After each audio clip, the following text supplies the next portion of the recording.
According to Fani Willis, the Fulton County District Attorney that is in charge of the ongoing Georgia investigation into Donald Trump, it may not just be interfering with the state's election laws that Donald Trump goes down for, because according to a statement that she made to the New York Times recently, they may also try to pop him and many of his associates for racketeering.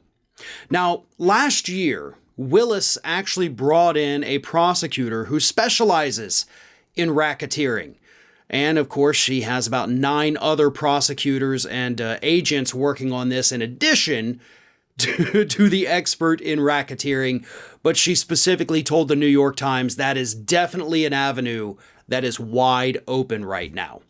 And here's why that matters. Because of course, hey, it's great if you can take down Donald Trump, but isn't it better if you get everybody involved? So racketeering, what that would have to be is you would have to basically have enough individuals who participated in some way in the crime, if a crime, of course, is determined to have been committed. So if you have all of these individuals who basically play a small role in it, right? Like Donald Trump made the phone call to Raffensperger where he says, guys, fellas, I need 11,000 votes. Give me a break. That's a direct quote from that phone call. So there's that. You have Lindsey Graham, who made phone calls. You have Rudy Giuliani, who was involved. And of course, you had officials in the state of Georgia who put together an alternate slate of electors to send rather than the ones the state had selected based on the vote in the state of Georgia.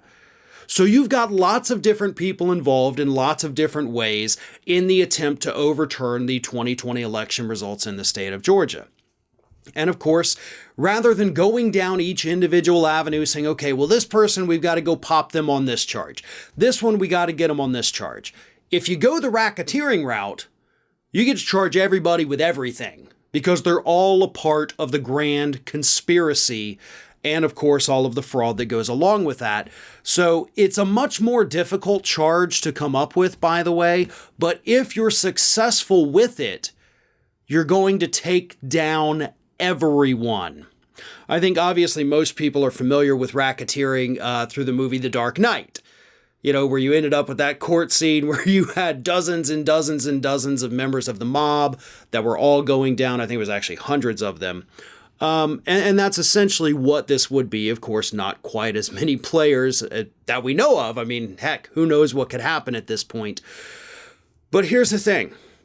The grand jury is now convened in the state of Georgia, as we all know. Fani Willis says she's got about 50 people that she's going to call to testify before the grand jury. Brad Raffensperger, the Secretary of State, he's the one Trump made the phone call to. He is obviously probably going to be the star witness in all of this. He has cooperated based on all the reports that we have received. So this is not looking good for Donald Trump.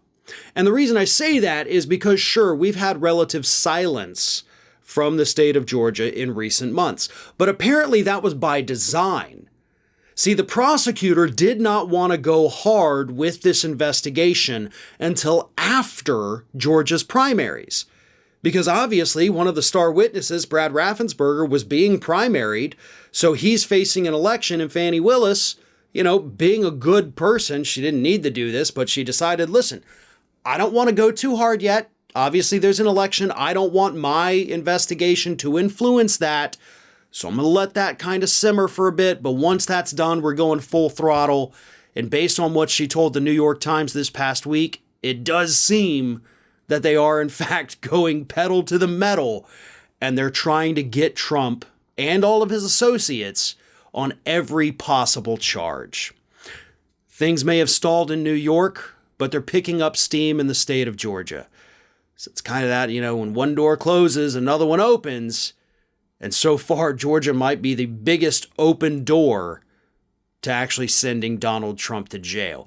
That's a long shot, don't get me wrong, but it's not impossible. Hey everyone, this is Aspen. And did you know that for the low cost of $0 per day, you can subscribe to the Fair and Balanced YouTube channel? We also encourage you to like, comment, and share. But again, click that subscribe button and help Aspen. Oh, not be so grumpy.